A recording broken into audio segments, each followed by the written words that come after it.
مشرقی محاذ دوسری جنگ عظیم کا سب سے ہولناک منظرنامہ تھا۔ اس علاقے میں جہاں سب سے خونریز لڑائیاں لڑی گئیں، 27 ملین سوویت باشندے، 6 ملین جرمن اور محوری اتحادی اور لاکھوں شہری مارے گئے۔ یہ ایک ایسا تنازع تھا جس میں کوئی رحم نہ تھا، نفرت بدلے اور بے انتہا ظلم و ستم نے اس کی شناخت بنائی۔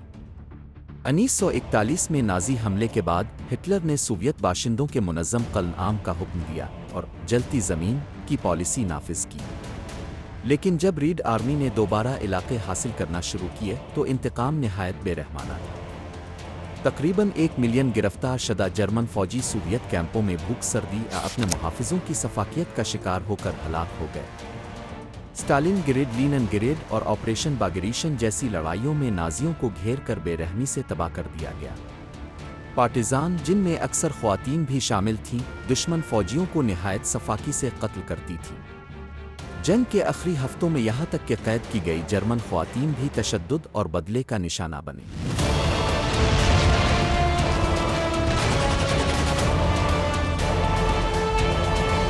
سوویت انتقام، مشرقی محاذ پر جرمن قیدیوں کے ساتھ وحشیانہ سلوک۔ ہٹلر مشرقی محاذ پر جو کچھ بھی پایا اس کے لیے تیار نہیں تھا۔ شدید سردی، سوویت فوج کی مزاحمت اور پارٹیزن کے مسلسل حملوں نے ماسکو کی طرف پیش قدمی کو عذاب بنا دیا۔ ہزاروں نازی سپاہیوں کی موت خوراک کی کمی، سرد موسم اور گیتوں کی وجہ سے ہوئی۔